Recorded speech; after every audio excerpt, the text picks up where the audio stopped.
Yo, what's up YouTube? Welcome to the movie of What If Deku Was Isekai'd. And before we start this video, if you guys, for some reason, whatever reason, don't want to see this movie, fine, let's go with y'all. But if you guys just want to see the last part of the movie, here's the timestamp. And, well, go ahead and skip on over to watch that part, and with that, I'm out. Well, with that, start the movie. We'll start my intro. Fuck it, I'm not having an intro. Start the movie. Isekai'd. Isekai is a fairly normal thing to happen within anime. Nowadays, at least. There are many isekais, such as Shield Hero. That time I got reincarnated as a slime. There's also, oh snap, there's also many manhwa, such as, the beginning after the end. There's so many. Like, there's literally, like, bro, there's too many, and I'm not gonna name them all. But at least there's a lot of isekais. And, well, welcome to What If Izuku Was Isekai'd. Let's start the video. Izuku Midoriya, 3 months after getting One for All. So, around, I think the sports festival? I strongly think, was seen walking. Alright, we're gonna say, I really don't know. Matter of fact, screw that.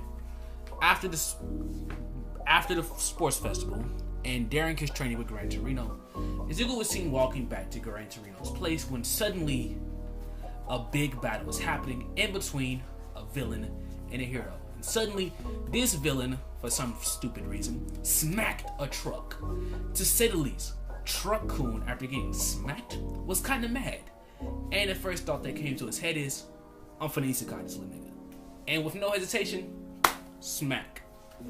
Blood pours out everywhere. And the young Izuku was killed. Or was put in a dying-like state. And when Izuku was dying, and All Might heard the news of the fact that Izuku is in a hospital and probably gonna die, he was the first one to make it to him. And as Izuku was dying, he figured there was nothing else he should do but give All Might back One for All.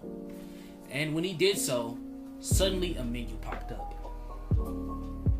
All previous lifetime powers shall be kept, rather given away or not. As he reads, he becomes confused. What? All previous lifetime powers shall be kept. What the fuck does that even mean? As he reads through it, wait, but what about All Might? What about All Might? He'll be thinking, All Might is fine, the world will be fine, probably. And suddenly, do you accept your new chance at life? Yes or no? And Izuku's thinking, would he like to go to heaven? Or would he like a chance at life again? Assuming he'll be brought back to the same world, he immediately accepts his offer. And suddenly, glowing just a split second before he died. And All Might assume something about One for All reacting in a very sad way or some shit, I don't know. But pretty much, poof. After he dies, his funeral is held, and Izuku opens his eyes once again. And suddenly, a menu pops up.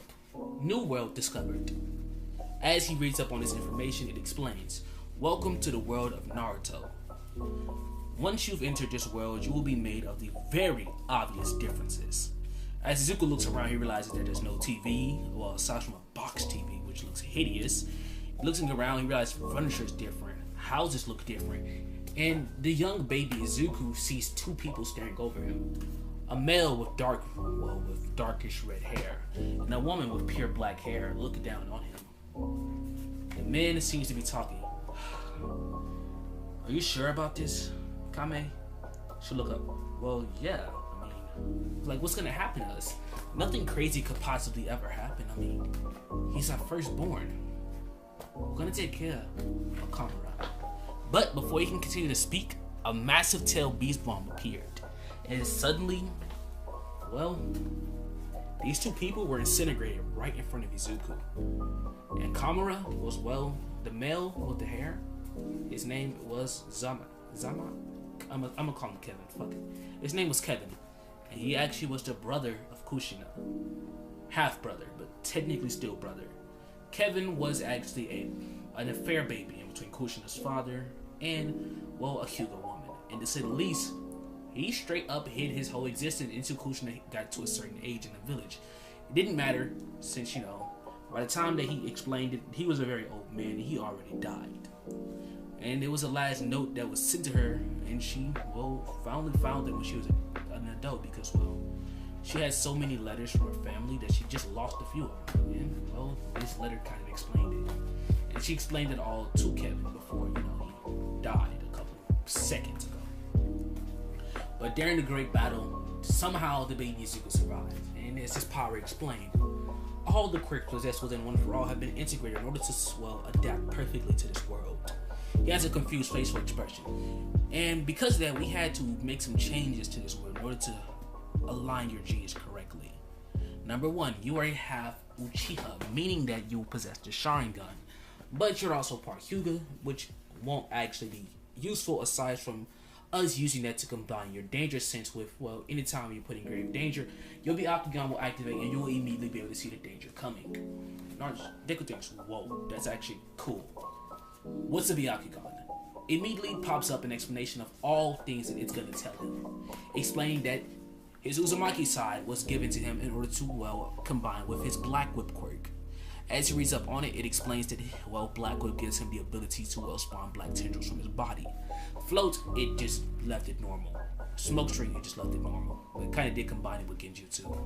As he reads up more, he comes across, 2 more quirks, Fajin and Transmission. Immediately becoming intrigued by this, he reads up on them. Using Fajin, it actually ends up implying Fajin and Transmission into his Mangekyo abilities, meaning that he will not be getting these powers until much later on in his life when he experiences something that's able to trigger his Mangekyo. These abilities are amped far beyond their normal lengths and is probably amped beyond the world's power that you're currently in. As he reads up more, due to your genetics, sooner or later all your powers will be combined into one new power or quirk. And one more thing, your ability to transfer your quirk has also been, upgraded.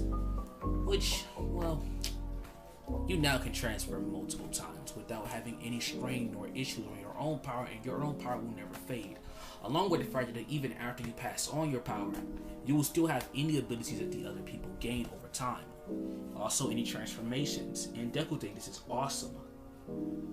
And with this, we time skip to, Deku. Deku was a young child, and Hiruzen figured out that him and Naruto, they were alike. Very much so alike. And when I say they were alike, they both were in a similar condition because they are not alike whatsoever. Hiruzen decided that it'd be best if he were to bring them together. So the first thing Hiruzen actually does, which is kind of surprising, is, he makes Deku pretty much live with Naruto temporarily. In this living condition, not temporarily, permanently, when they were around both 6, he explains to them that they were actually cousins there. Naruto's mother was his father. Naruto immediately wonders who was his parents and basically demanded that, but Hiruzen said, yet again, confidential. And he asks Deku, he says, yet again, confidential. But you two are cousins, and since you're both orphans technically, I wanted to have you two live together. Naruto, you were okay with that? This is a 1-bedroom household, man. True, but he snaps his fingers instantly. What's his name? Yamato appears. Make a new room. What style? New room jutsu. Immediately forming a whole brand new room. And he calls in a few builders and stuff and make them build the room into something unique. Now we time skip to around the time period of the original anime. Many people in the village have begun to, not necessarily hate Deku, but many people that used to like Deku no longer see him the same way. They more or less are become afraid of Deku because, they're afraid of Naruto, and they think, number 1, if Deku's somehow hanging around the demon, number 1, he's strong enough to contest with the demon, and number 2, he probably is a demon. So, they don't want to be around him. And, Deku, coming from a life where he already was shunned and basically hated, this hurted him. It hurted him a lot. But something that Deku figured out very quickly in life was that he excelled with chakra control. being able to use chakra in ways that, well, pretty much no other kid could. He was so good with chakra to the point where he was practically the best, probably the best in the village. But the thing is, no one knew this. Deku hid his skills because, well, he felt bad for Naruto. I mean, Naruto can create one shadow clone, while since Deku technically has incredibly enhanced chakra due to One For All, he's able to create multiple, thousands actually. And this is without actually using a multi-shadow clone jutsu, which is only going to make him be able to create even more. Probably like hundreds of thousands. But still, being a good friend he hid his true skills in order to make Naruto, his best and only friend, feel better. So when he gets to a certain age, he just stops. Naruto eventually figures out that Deku actually can't do jutsu, and he practically begged Deku to teach him. And that's when Deku begins to train Naruto. And eventually during the training, he sensed a weird presence while training with Naruto. As suddenly, when him and Naruto were asleep that night, Naruto kind of sleptwalked. Because, you know, he does that. It's seen in filler. He was sleepwalking. I know filler isn't canon, but sleepwalking, right? And bro just straight up punched Deku in the face in his sleep. And when he punched him, for some weird reason, Deku and Kurama's chakra instantly linked. And immediately they both were seen staring directly at one another. And bro, Deku was horrified. Like, he's seen villains. He's seen villains and they let off auras. But this thing was different. It let off an entirely different presence. And to be honest, he was terrified. Immediately just running, like trying to run, but Kurama says, no matter where you run, boy, you can't hide. Instantly as he runs, suddenly he appears right before the gate again. As Kurama's hand, well, chakra reached out and grabbed him. Suffer. No one treats him. Kurama felt a weird shock as he immediately lets go of Deku, as Kurama's chakra that he held Deku with suddenly was absorbed into Deku. Deku looks onward and immediately balls up his fist. Feeling chakra all throughout his body, he instantly goes in for a Detroit Smash, which, in case you're wondering, One For All has been combined with Tsunade's, ability in order to, her technique with chakra. It's basically turned into Zabuza. But here's the thing. It still has One For All in it, meaning that it's going to be way more broken. Like, it's far stronger than what even Tsunade can do right now, because as we've seen, Tsunade's strong as fuck, alright? She can break Susanos. But we don't actually genuinely see, like, effects of that power other than, like, groundbreaking. All Might is able to create shockwaves. Literally punch things so hard they explode. And we've seen this so many times. Like, his super strength is genuinely demonstrated as super strength. Therefore, I'm gonna make Deku's super strength genuinely be demonstrated as super strength. So when he goes in for this punch, the punch actually hits the cage and nothing happens. And Kurama just laughs. Fucking butt. As this happened, Deku's like, ah, shit. And Kurama, well, basically kicked Deku out of the mindscape. Waking up immediately, he's like, first off, I'm just gonna move my bed over here. Matter of fact, what the fuck? How did he even get in my room? And he sees his door just wide open. He's like, fuck it. With time skip on over towards the last day of the academy. And well, Iruka asked a question that no one was expecting. Are you going to actually, keep up this time? Or are you going to keep faking your grades so that you can keep up with Naruto? And the class goes quiet. You're talking about Izuku over there? Yeah, he's an idiot, replied Sakura. He doesn't speak a word, he just continues to look at Iruka with kind of an annoyed look on his face. I genuinely don't know this stuff, bro. Yes, you do. You and Shikamaru both do. Shikamaru's lazy, and you're trying to keep up with Naruto, who's what, your brother or something? Deku stays quiet. I don't know what you're talking about. He's like, bro, if you're doing this, you're only gonna make things worse for you. Don't know what you're talking about. He becomes kind of annoyed and says, you know what, whatever. You want to stay here, you can stay here with Naruto. And now we time skip. Now, because of the fact that Naruto actually had so much training with Deku for such a long time, when Naruto goes up and performs the Shadow Clone Jutsu, well, he succeeds. It did take him years, like legitimate years to get to this point, but he still does succeed. Now let me list off things that Naruto can do now. Now they aren't nothing crazy. Right now Naruto can currently do the basic clone jutsu, and well, his transformation jutsu is on an even better level than what it was in canon, which says a lot because he was surprisingly really good at that. So transformation jutsu and clone jutsu. Now realistically speaking, I am going to give him one more jutsu, and that is the wind style Gale Palm. This jutsu is actually a pretty strong one, and because of Naruto's ability, like his unique chakra thing, he actually puts too much chakra into it.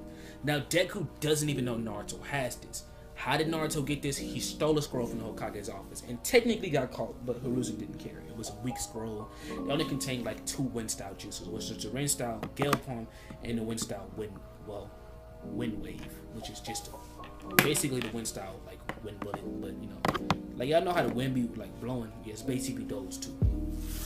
So now we time skip. Deku was seen sitting down, waiting on the test to be over because he technically already finished, but he was faking like he still was working. A few minutes later, the test finally be finished, and Haruka explains how they're going on towards their next event, which is the what the fuck is this called? The part whenever Naruto fights Sasuke. And realistically speaking, for plot convenience, Naruto still loses. But due to the fact that Naruto finally passed this year, Deku wanted to show something different. When Deku walks into the ring, everyone immediately boos at him. Just how they did at Naruto. Yeah, get the demon's friend Sasuke, beat him up! Pretty much everyone would yell, and Sasuke's kind of thinking to himself, jeez, these guys got it rough. Whatever, not my concern. Anyone gets my way from killing Itachi shall get it. As Deku walks into the ring, he places his hands in his pockets and immediately begins to think. As suddenly they hear him muttering out loud, he's casting a spell! Some villagers would yell, and Deku just thinks to himself, these filthy idiots. And suddenly, appearing before Deku was Sasuke, who immediately went dead in for a Chidori. Ah, damn, what the fuck? Who immediately went dead in for a punch. Instantly, that punch was dodged by Deku, looking upward with a dead serious facial expression. Really, bruh. Dodging all of Sasuke's hits, he says, I know how you fight, Sasuke. I've witnessed your fighting style multiple times. He ducks a kick. Sasuke looks annoyed. Damn it. Throwing punch at a much faster and faster speed, Deku continues to dodge and weave through every single one of them before landing a brutal punch on his Sasuke's stomach. Come on, just stop fighting. By now you should realize that you can't win this fight. I know how you move. Sasuke says, shut up! And immediately goes in for a kick at Deku's face. Doesn't work out too well for him, as that kick is literally instantly parried, where Sasuke is slammed onto the ground. He says, you see, this isn't gonna work out well for you, Sasuke. And I'm pretty sure by now you realize that. Sasuke looks up and smirks and says, you sure about that? Fire style, fireball jutsu! As the fireball goes towards Naruto, immediately the villagers would, Deku, the villagers would immediately cheer, yeah, kill him! And as the attack rushed, when Naruto screamed, Izuku! Immediately running, or trying to run, but he was grabbed by a few of the older kids who was in the academy. Nah, watch your only friend die, you worthless demon. As suddenly, the fireball engulfs Izuku whole. And to everyone's surprise, blue lightning sparks are suddenly seen sparking, as the fireball appears to have done no damage. And to everyone's surprise, Sasuke blinks, and Izuku was gone. Right behind him, he goes in for a one-for-all punch, 5%. Landing this devastating blow, Sasuke was instantly knocked unconscious. Now the blow was devastating to Sasuke. If he would have did this to like someone like a fucking Chunin, it wouldn't have done much. But since Sasuke is like an actual legitimate child at this point, it's gonna hurt him a lot. And it was put down in his place. Holding his head in pain, he just think. When he wakes up, I hate you. There's no way that actually just happened. So now, we time skip. Mizuki thinks long and hard of a plan, and he decides, well, fuck it. He's gonna fuck with Naruto while Izuku's out there doing whatever he's doing outside right now. So he goes off and basically still tricks Naruto. And to be honest, he makes up some excuse about how there's a secret scroll out there that can make Naruto strong enough to become the Hokage. And realistically speaking, if you hear something about this to make you the most powerful man in the village, I'm pretty sure you'll do it too. And that's what Naruto does. He immediately took the scroll. Immediately. But Izuku actually overheard the conversation, and well, he followed them. And when Naruto made it to the forest, and he actually ended up getting a multi-shot of long jutsu, which he ends up getting, and that's all he's gonna get for now, bro immediately is prepared. And Mizuki does arrive. Arriving and explaining the same things he did in the original timeline. He instantly ends up throwing the kunai, the shuriken. When it's thrown, this timeline, Iruka never shows up, and Naruto's actually stabbed directly in the stomach by the shuriken. Blood pours out everywhere as Naruto falls over, holding his stomach in pain. Deku arrives, and when he sees this, in case you're wondering, his hair is black in this timeline. Deku Eye immediately morphs into the one Tomoe Sharingan. For the first time, witnessing something so traumatic, like truly traumatic to him, because when he was a baby, that didn't really count because he didn't actually know these people. He knew and cared about Naruto for the past 6 years now. Looking upward with just a dark, murderous look, truly murderous look. He showed no mercy. One for all. In case y'all are wondering, most of his abilities are actually just one for all and chakra control based, in case you're wondering. So, yeah, when I say most, technically all of his abilities.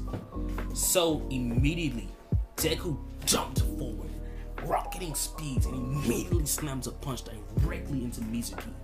Mizuki's instantly sent flying, as he is not holding back with any attacks he throws at him, immediately booming forward. In case you're wondering what percentage he can use, physically, with one for all, he only can use around 20% at his current physique, and yet that's at fucking 12. And the reason behind is because he actually applies a lot of chakra control into one for all in order to make it to the point where he can physically handle it. Without chakra control, he wouldn't be able to handle the amount of one for all that he's currently handling, in case you're wondering. But landing a devastating blow and instantly slamming his hands down upon upon Mizuki, he just starts laying down a brutal smackdown, just pummeling him into the ground over and over and over and over again. Grabbing him by the throat, he slowly strangles Mizuki, and it instantly drags him dead across the forest. And pretty much this catches the attention of everyone, because I'm pretty sure you're gonna see a forest just getting absolutely eviscerated. So many ninjas begin to go towards that direction. Was there they find, the first person who finds Naruto is actually Kakashi. Immediately catching Naruto, he takes him straight back to the hospital. Was there you see Deku in the sky, holding Mizuki. As he throws him to the ground, Deku himself booms downward, shooting down low. Using Air Force, he shoots down. Immediately, being directly over him, he instantly lands a kick to Mizuki's head. Honestly speaking, Mizuki is dead. Realistically speaking, he's dead. He's not alive. Deku been killed him. But he isn't stopping. Being in such an enraged state, he swears he thinks Naruto's dead. So just pummeling him to the ground. And finally a ninja grabs him, as technically wood grabs him. Holding him down, Deku easily burst out of the wood and just kept punching. Immediately a wood, even more power was put into the wood style, as massive wood hands held him down. And walking out from the shadows was, Yamato. He looks down with a saddened facial expression. Things could have been so different for you, Mizuki. Immediately, he would take Mizuki's body and he would vanish. Once this happened, Deku immediately rushes back towards Naruto. Was there he sees Kakashi standing. He's okay, kid. He's not dead. Where did you put him? He explains to hospital. Which one? Explaining exactly where to go, how to get there. Deku immediately burst off. Kakashi thinks the kid's strong, talented. Ain't no telling how things are gonna go for him. Deku would immediately arrive, was in the hospital, instantly basically breaking down the doors, completely ignoring anyone who looks at him or says something to him, as he's moving at such high speeds that, honestly speaking, to him, their eyes are literally moving in slow motion. So when he makes it to the hospital room and he sees them healing Naruto, many people will say, how about you get out, you freak? and bro just looks at them. Like, we've seen what an enraged Deku looks like. Bro looks like he will kill them. They say another word. And they shut up and got back to healing Naruto. Naruto eventually wakes up and he asks what happened. He says, don't worry, I got that bastard back. You're good. Smiling, the two of them would immediately laugh it all off. And they're just like, okay, y'all finished? Can you get out, Naruto? Asks one of the ladies. And Deku's like, can you shut up? Now? And she just like, oh, okay. She immediately shuts her mouth. I'm not fighting that nigga. No, I'm not telling him anything. Let me shut my black ass up. Now we time skip. The teams are gonna be Naruto, Deku, and Sasuke. Oh shit. Now when Team 7 was decided, and Sasuke actually heard the name, Izuku's actual name, which I think I said was Izuku. Izuku Uchiha. He was surprised. Wait, Uchiha? They always called him just Izuku. I've never actually heard his last name. Looking onward, he's like, well, it makes sense. He looks identical to him. So why didn't a brother kill him? Is it because he was better than me? Is it because... No, let me calm down. As did pretty much everyone else left, and everyone else came, Sasuke immediately walked over towards him and says, you're an Uchiha. He looks up and nods. Technically, I'm half. I think. Well, according to the thing in my head, I'm half. You're half Uchiha, right? Yeah. So, you know about our clan's death? Yeah. Do you want to help me get revenge? Huh? You want to help me get revenge? Well, right now, my dream is to become, the Hokage, probably after or before Naruto. If I go down the path of revenge, that won't be anything, good for me in life. So you don't want to help revenge everything that was taken from us. For all you know, he killed your family as well. Deku stays quiet. I don't want to get involved in that. You're a traitor. You're a fake Uchiha. You carry my clan's name for nothing. And Sasuke immediately walks away and immediately sits back down. You and me, later on after this, we're settling this. You can't be for real. You're trying to get me to fight you behind a clan that I don't even know. A clan that was taken from you. No, not taken. Well, not necessarily taken. I don't know about what happened. They weren't there for me. Deku does actually know, but he doesn't want to do what Sasuke's doing. He genuinely is a good person. He's not going to go out here on a murder spree trying to kill one guy behind something that, just had no real effect on his life at all. So, yeah. And pretty much we time skip to when Kakashi arrives, and he can immediately feel the animosity that Sasuke is letting off, and it's pointing directly at Deku. But I digest. Kakashi ends up questioning the team, and that actually goes up per normal, so we can just time skip on over towards outside when Kakashi finally leaves. Sasuke immediately takes off his headband and places it on the roof and lays it out flat, folds it up, and immediately basically places a sign over it. Deku turns, takes off his, and tosses it to Naruto. Naruto catches it. Wait, are you sure about this? Deku immediately says, I have to put him in his place. I'm real sick of him. You're gonna be even more sick of me after this, you bastard. Immediately, Sasuke rushes forward directly towards Deku, jumps up into the air and says, I'll kill you, you son of a... But, honestly speaking, he is immediately grabbed, brutally choke-slammed, and held by the throat. Do you really think you are a threat to me? Bing, bing, bing, bing, bing. This any meanest combo, bro. Straight up, basically knocked Deku. As Deku begins to fall, he almost fell off the roof, and Deku immediately catches himself by sticking to the freaking roof. Looking up with an annoyed look, he runs off the roof, instantly jumps up, and immediately goes in for a 4% Detroit smash. Sasuke instantly dodges the attack and immediately punches him in the stomach. Deku instantly looks up, almost looking unfazed, and instantly he booms forward and immediately lands a punch to Sasuke's stomach.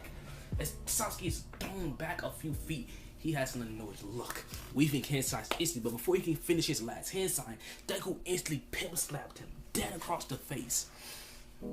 I'm not gonna let you finish. Look, I don't want to fight you. You're fighting me behind something stupid. You don't respect the Uchiha. I don't know the Uchiha. I weren't raised by Uchiha. I was raised by myself. For the first 6 years, I was alone. Wasn't for Naruto, I wouldn't have anything. It ain't my fault that I didn't know them. And it's not my fault that they weren't there, probably, maybe, more than likely. So how about you get off my back behind something stupid? They were still our clan. You were flesh and blood. Weaving hand signs, Deku thinks back to the point whenever he had that memory, well, when he was a baby, witnessing his parents' death. And, well, he turns around and says, I'm not dealing with this. Let's go, Naruto. As this happened, his Byakugan activated. He immediately would throw Naruto out of the way and instantly used one brawl for a split moment at 20%, and immediately the attack was blown away by a massive shockwave. And Sasuke just sits there shocked. You son of a bitch. Yeah, whatever. Deku immediately leaves with Naruto, and they end up going, well, home. And this is where we end off part 1. In case y'all are wondering, the parts are going to be covered like this. Part 1 is going to actually be what if Deku, you know, it's going to...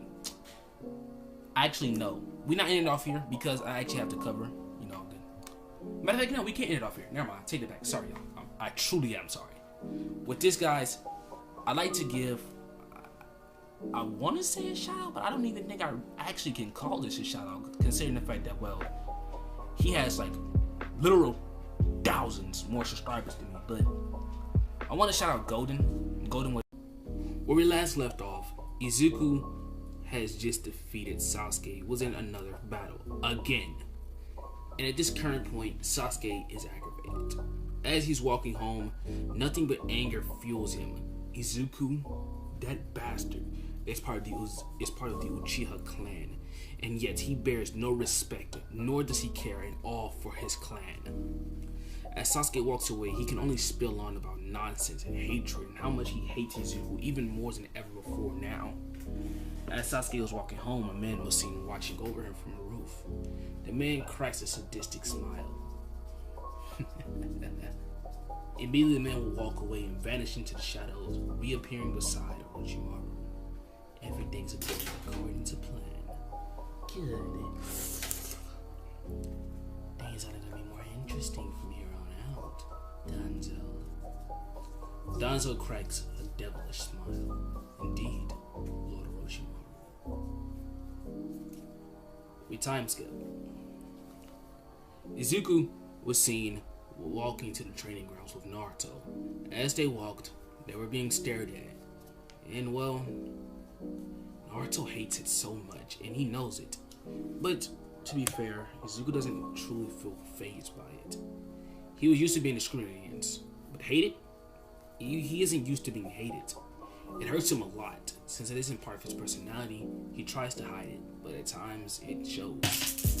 Naruto feels even worse because of this, because, well, it's because of him that Izuku is hated the way that he is. Or at least that's how Naruto feels, and he wouldn't necessarily be wrong, but he wouldn't be right either. So, when they make it to the training grounds, Kakashi's already there. And being there, sitting down, well, you see, Naruto wouldn't have noticed him, but Deku did. He already was in the forest. When Sasuke arrived, hours would go by, and Deku would wonder, what is he doing in there? Is he jacking off or something? But as he waits, Kakashi finally poops and appears. He notices that the other Kakashi is still there, wondering if this is a shadow clone. Kakashi ends up giving him the same exact explanation as he would have gave the original Team 7. Once the tests start, Naruto and Izuku will both run off in the same direction, while Sasuke would immediately run off in the opposite. Well, a good while of planning from Deku, and well, him and Naruto figured that if anything were to happen, they'll get the bells. But Deku himself, being the genius, already figured out the true motive of the test and explained to Naruto that, realistically speaking, it's not how this is gonna go. There's never been a 3-man squad, like ever. I'm almost positive we got this, alright? Looking onward and smiling, Naruto would nod. Instantly, Deku powers up to full power, one for all, 20%. He instantly rushed out of the forest. Immediately, for any ordinary ninja he's around, I'm gonna make one for all 20% equivalent to full power Lee currently. Full power currently, not full power currently, but full power Lee in the Chunin Exams. That's how fast and strong he is. Well, that's just how fast he is. His physical strength is actually stronger than that. But vanishing and appearing right behind him, he immediately goes in for a Detroit smash. But to his surprise, Kakashi was able to dodge and instantly kick him across the stomach, throwing him back a few feet. Deku immediately looks up with a very, kind of confused look. So he does the next best thing and instantly fuels chakra into his fist. When he does this, it not only boosts his percentage of one for all, but it also basically creates a layer of chakra around it, which basically creates like a even more enhanced version of his super strength, so much so to the point it literally creates shockwaves of chakra. Like you could feel a burst of chakra from the punches. So he slams his fist into the ground with a massive shockwave going offward. He then sees Naruto running out of the forest. Matter of fact, Naruto instantly jumps into the air with his hand signs, Wind Style Gale Palm Barrage, immediately shooting off multiple Gale Palms. Kakashi easily evades and dodges all of them before appearing behind Izuku and instantly going into knock him unconscious. Izuku would instantly use one for all and evade out of the way. Appearing beside Kakashi goes in for a kick, Kakashi would instantly block the attack, as suddenly Izuku poofs into Naruto, and Naruto lands a devastating Detroit smash as Naruto poofs into Deku. Kakashi is instantly flung back across the ground in confusion. Wait, when did they switch positions? Immediately remembering when Naruto rushed out of the forest. And when Deku switched positions, like when he moved, that's when it happened. It had to have been. But how did Naruto move that quickly? Seeing Deku right behind him, Deku has a very sadistic grin on his face. Trying his hardest, he focuses.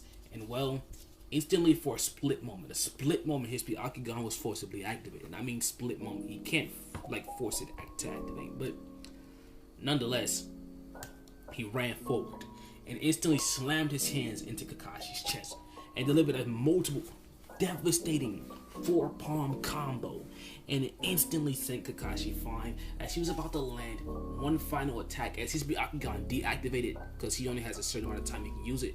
It's let me explain Deku's Byakugan. His Byakugan is mainly used and supposed to only be used in conjunction with Danger Sense. It still has all the abilities of the Byakugan, it's just weaker than a normal or natural Byakugan.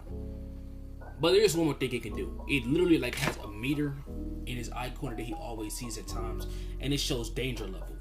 And that danger level, when it reaches maxima, which it has never reached before, but if it reaches maxima, that means he more than likely will not win this fight, or he could possibly die. Or it literally has no idea what a threat is coming from.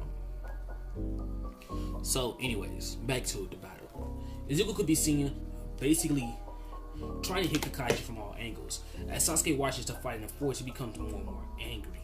Those two bastards, they're not gonna one-up me. Immediately running out of the forest, Sasuke has a very angry look in his face. He has so much anger and hatred built up towards Izuku that his Sharingan actually activated. Instantly jumping at Kakashi with a kunai, he immediately goes in to stab Kakashi, but Kakashi suddenly poofs, and the real Kakashi finally jumps out of the forest. Cracking his neck and letting off a smile, he looks at his students. You guys are tough, I'll give you that. Instantly slamming his hands together. Earth style. Earth Coffin Jutsu! Instantly, the ground beneath him basically vanished, and immediately, Sasuke, Naruto, and Deku are instantly buried. Only thing that's left remaining are their heads above the ground. They see Kakashi walk upwards. Deku would instantly have the annoyed look, instantly exploding out with his green lightning. He jumps upward and immediately goes in for a punch, just for said punch to be blocked by Kakashi, who instantly headbutts him. Deku falls back. He's like, I really need some type of weapon or something. This guy's too strong. He looks onward and immediately goes in for a punch after punch, attack after attack, but his attacks are constantly being dodged and evaded. Even with his very high speed, he is strong, right? I'm telling y'all saw what he did to Mizuki. Like, he's able to create shockwaves, like blow and destroy force like they're nothing. And Kakashi's Kakashi right now. He's kind of being the cold nigga that he is. So Naruto pounces forward and immediately goes in trying to help his brother. But honestly speaking, that doesn't work out for him, as he is choke slammed deviously by Kakashi and is instantly kicked across the face and also thrown down. Sasuke goes in and tries to fight him, but it doesn't succeed because he's kind of too uncle. He's not helping. Okay, he's getting in the way of Deku trying to fight Kakashi, so it becomes really irritating. Was in Naruto Weed's hand signs. Wind style, great wind wave. Kakashi immediately turns around and sees a massive wave of wind explode forward. Sasuke and Deku both instantly jump out of the way. Deku says, Sasuke, fire style, now! Sasuke says, I do what I want. Deku says, now is not the time to be a dickhead. Fire style, fireball, jutsu. Deku lifts up his hands. Air Force, and instantly, the three jutsus will instantly, two jutsus and Deku's one for all, would instantly combine. And immediately it slams directly into Kakashi. Now when this happened, Deku held his head in pain and just thought about the bells, and suddenly they appeared within his hands. He was confused. What the fuck? He doesn't know what happened. He didn't see the black whip come out of it, nor did he even feel it, but it did. And as he looks at his hands, he's like, the fuck? Yeah, fuck it, whatever happened, it happened. Now we time skip. Team 7 is declared as well. Team 7. Kakashi is actually really proud of his team, surprisingly enough, and he genuinely thinks they might be a good team together. Even with them being on a team with Sasuke of all people, the personification of the biggest dickhead on the face of the planet. But you know, it's Sasuke, so it's not really nothing crazy to expect. Anyways, Deku. Shit. Deku and Naruto are basically walking home, and when they're walking home, they're discussing what's going on. Deku explains how he genuinely might need more jutsus, and he'll tell him, well, do you know what? And he asks, wait a minute, let me go talk to our sensei before he leaves. He would leave, and when this happens, he would ask Kakashi, how do you know about, the elements, like, lightning, fire, wind, and the others? Kakashi explains that he needs to know his elemental infinities. Deku looks at him in confusion. Infinities? Kakashi would basically pull out 2 pieces of paper, pour your chakra into it. If it splits, it's wind. If it does something, it's lightning. I forgot what the lightning one was, but if it does that, it's lightning. And who knows, you might have wind, lightning, fire, wind, or water and fire. Who knows what your element releases could be. So Deku walks home with Naruto. He just grabbed a few extra for Naruto.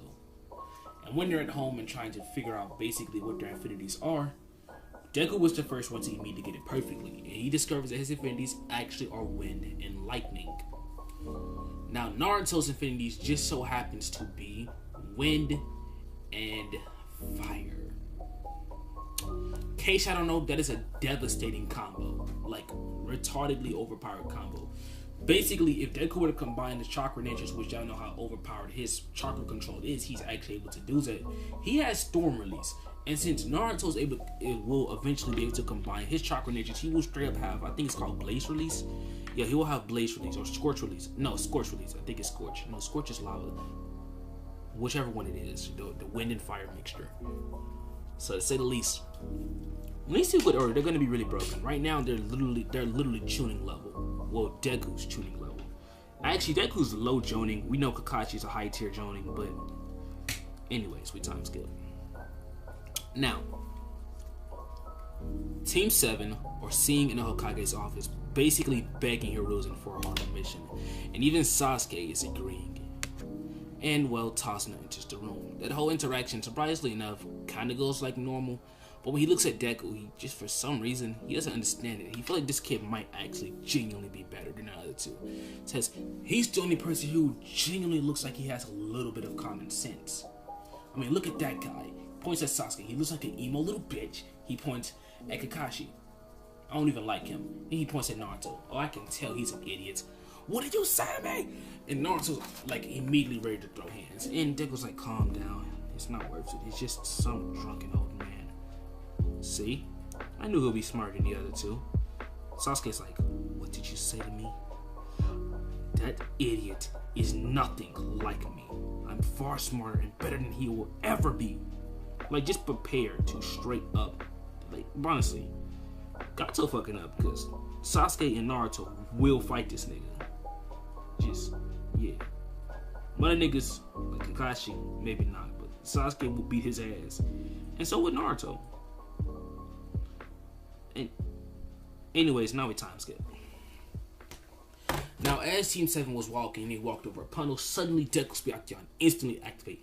Immediately, Deku turns around and hits the meanest Detroit smash as he instantly knocked back the Demon Brothers, both of them at the same time. And Kakashi is shocked. Gato shot. Well, Kakashi, he's shocked that Deku knew. Alright, he knew, but he's just shocked that Deku figured out so quickly. And Gato, I mean, Thousand, whatever his fucking name is, the bridge builder, just stands there, flabbergasted. What? Oh my god, what the fuck? The 13th brother got hit like, oh my god, god damn, this nigga hit hard. What the fuck? Oh shit. Looking over, he sees Deku walking towards him, with the blue lightning increasing and his speed increasing, instantly appears behind him. The first brother turns, hey kid, we can talk about this. Deku instantly grabs him. Who sent you? I can't tell you that. Deku says, who sent you? I can't tell you that. Says, I can't hurt you. I'm not the type of guy. I'm not heartless. He then looks at Kakashi, but he's been doing this a lot longer than me. So I suggest you tell me, or you're going to be handed over towards my sensei, and I promise you, you don't want to be in his hands. So tell me now, what happened, and who the hell sent you? His name, specify now, or I promise you, you will suffer. His name is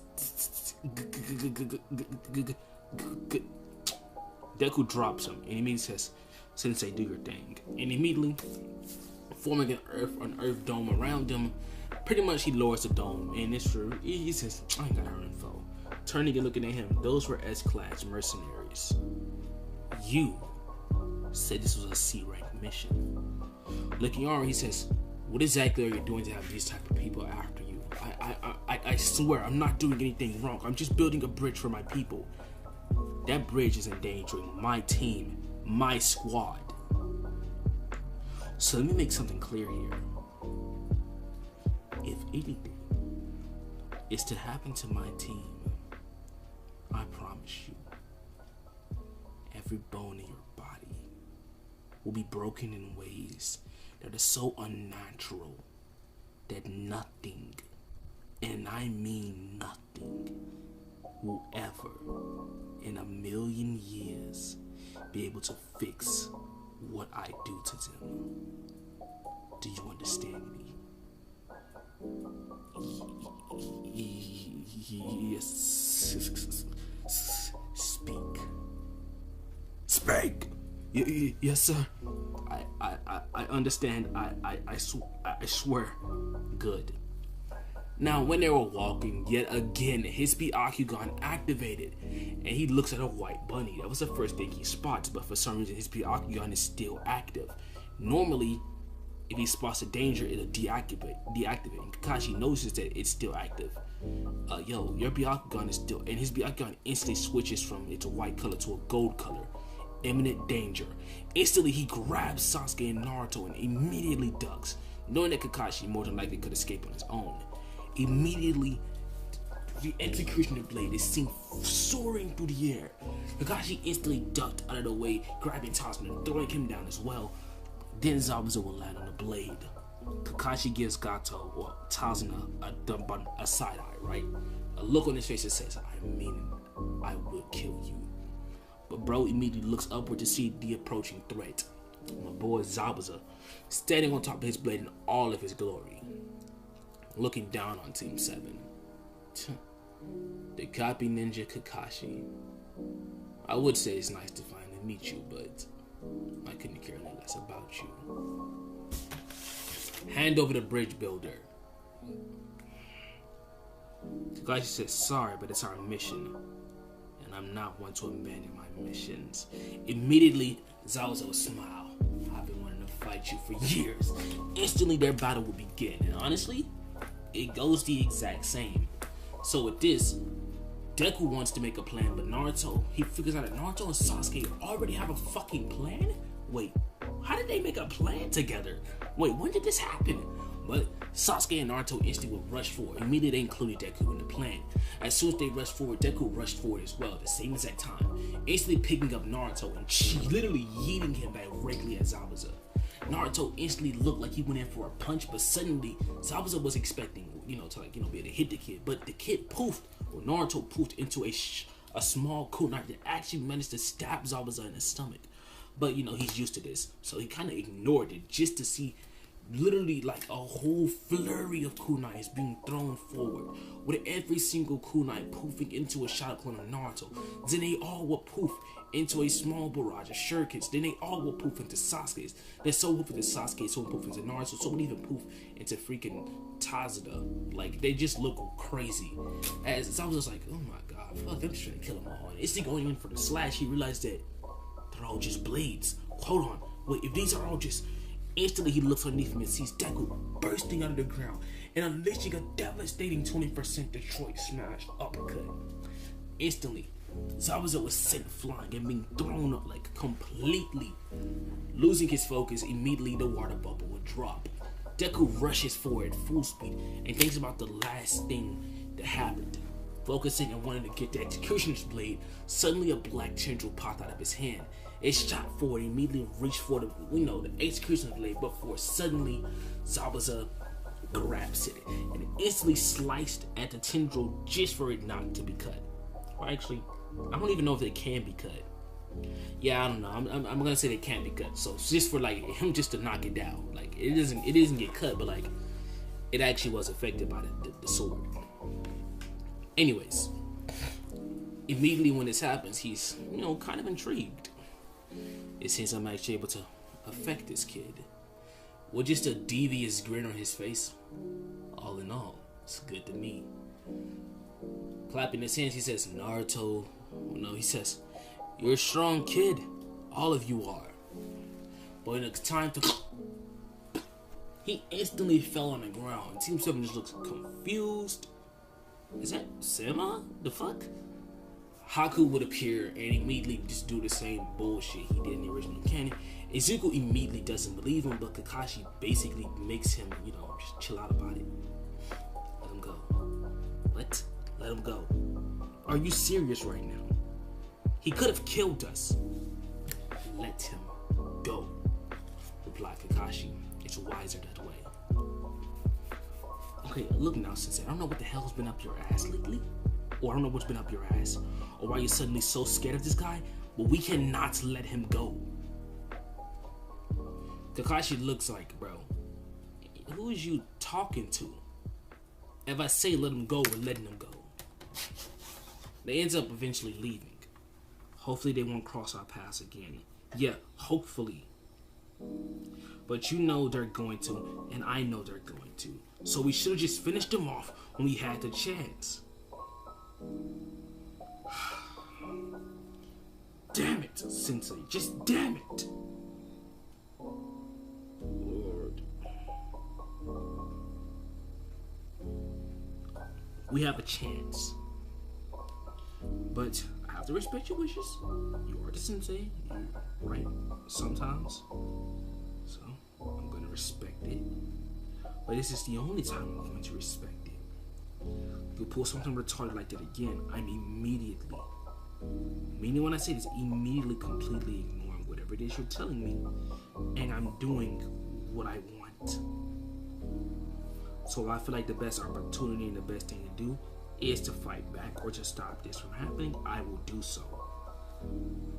And now we time skip yet again. Deku was seen sitting down. While sitting down, the first person that he sees, actually sitting at the table, is Inari. Now Inari comes inside the house talking crazy.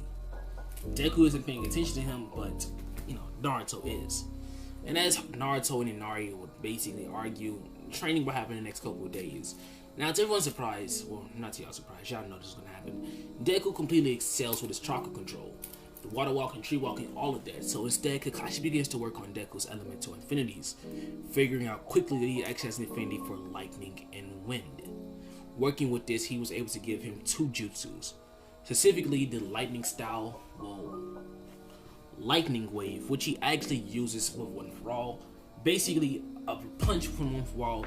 A punch from one for all is now basically has a shock wave wrapped in lightning, and then he gives him the wind style wind wave jutsu, basically the same thing Naruto has, and he also combines that with one for all, making even bigger shock waves. And that's practically what he did. But he also gives Deku a temporary weapon. These temporary weapons were little spikes. Now he asks Deku if there's anything he knows of what he can do with them. Deku explains that taking off pretty much, like going and basically acting tall enough for, if they have any rings. Give him some really cheap like $2 $1 rings.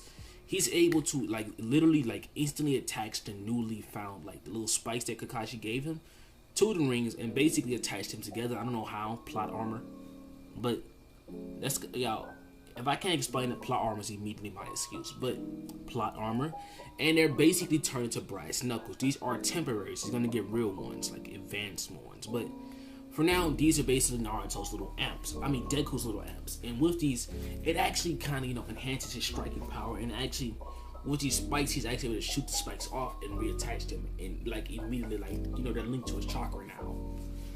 So now we time skip on over towards when they're on the bridge again. Everything with Naruto and, Gato's daughter goes the exact same. Now we come over towards the inside, the ice mirrors. Honestly, everything Deku tries isn't working. He tried using one for all. He tried using the spikes. He tried everything. And to be honest, him and Sasuke both have their Sharingans activated. And Deku's Byakugan is activated on top of that. One eye is the Sharingan, the other eye is the Byakugan. Because he's literally in so much danger. His danger sense is kind of getting overwhelmed. Because, he's in danger from all angles. It's literally almost impossible for him to truly dodge. So eventually, Naruto jumps inside, and Haku ends up barraging at Naruto, and believe it or not, in this timeline, Deku jumps in the way. And to be honest, Naruto's reaction is going to be way worse than what it was in the original canon. See, in the original canon, Sasuke was the one who got hurt, and Sasuke was, he was just a friend, right? He was just a friend who Naruto basically was just truly interacting with. Deku's someone who he's known his entire life. Number one, it's his cousin. They grew up as brothers. Number two, they grew up as brothers. I don't know what you're expecting, but the rage moment that this child has is so insane. With a massive, chaotic, destructive explosion of chakra, Naruto enters his Kyuubi's tail cloak to the 3rd freaking stage. And let's just be realistic here. Let's just be realistic. Haku's finna get fucked. Haku's finna get fucked. He's finna get fucked. He's finna get turned inside out. Everything he tries is just doing nothing. He tries throwing sandbombs, they do nothing. He tries weaving hand signs, they do nothing. He tries everything, it does nothing.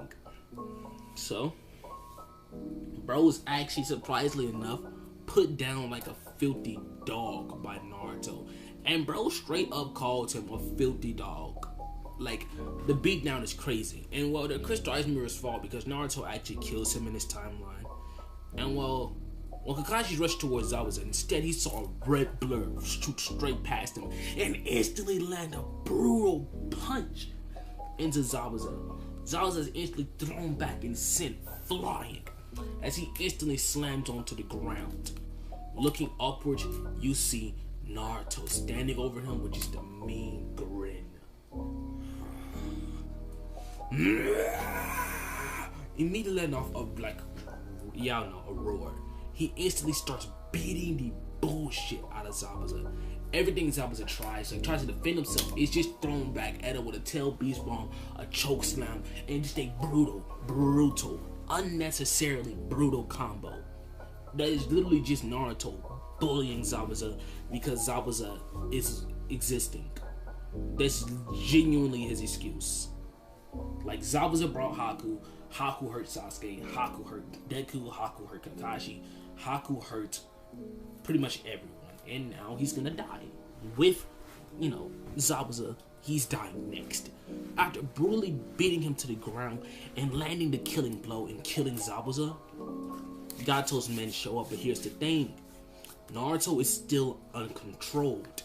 So when he show up and spilling nonsense, it makes Naruto even angrier. And the poor army of people get dismantled in ways that are so unnatural to the point where it's just crazy. Eventually, after this, he rushes at Kakashi, but he just can't hurt Kakashi. Eventually, he ends up basically falling out of QB state and passing out. And bro, Tsunade, he's terrified. He just realized that kid is clearly the most powerful here, and that's crazy because even the grown men did not even try to fight the kid in the stage. That honestly says a lot. We cut over towards them back in the village. Kakashi ends up still applying for the Chunin Exams, but he actually goes to Hiruzen this time. We need help with Naruto. What? He explains everything that happened on the mission and how what I saw was insane. Naruto's power and wrath is not something to be underestimated. He has to be trained in how to control it immediately. Because if that were to happen again, there isn't any telling what he could do. So now it time skip to after the training period. Now pretty much Deku trained with, whoever Naruto trained with temporarily until they end up meeting Jiraiya. I think they met Jiraiya before the Chunin Exams. I'm pretty sure they did. I always get this part wrong or off, or maybe I'm not getting it wrong. I don't never get no comments. I'd be assuming I get it wrong, but pretty sure they met him before the Chunin Exams began for the first round. And because of that, I'm gonna say that they did. And he pretty much ends up teaching Deku how to harness lightning style even better. And in turn, by doing this, he also went off towards Mount Byaboku and basically bought Deku even better brass knuckles, which in turn he combined with the old spikes, and now there's some pretty gruesome freaking weapons. On top of this, he taught Deku a secret technique that pretty much only sages can do, which is the ability to harness nature energy into, your infinities, like basically combine nature energy with your infinity. Though he isn't using sage mode, he's not that adept. What he could do so far is basically combine nature energy with his lightning and be able to basically control it in ways that no one else can. Aside from people like maybe currently Mizuki and fucking Kabuto bitch ass. But yeah, he pretty much started that while teaching Naruto the summoning jutsu. And now we time skip to their time period. Now they end up encountering Kankuro, who's holding Konohamaru by the throat, and yeah, Deku does not take this well. In case you're wondering, Deku's been having so many dreams of his past lives to the point it's basically haunting him. And he kind of, he hates it. I'm being honest with you, he hates it so much. He wants to get over that life. It's over. But he can't. He loves him so much. It hurts him to know that he basically left him. His memories of that life are crazy. They aren't leaving. They are still there. So, someone who he sees as another younger brother, he basically is about to immediately punch the everlasting hell out of Kankuro, but he stopped himself. Grabbing Kankuro's hand, he looks at him, put him down. And he's like,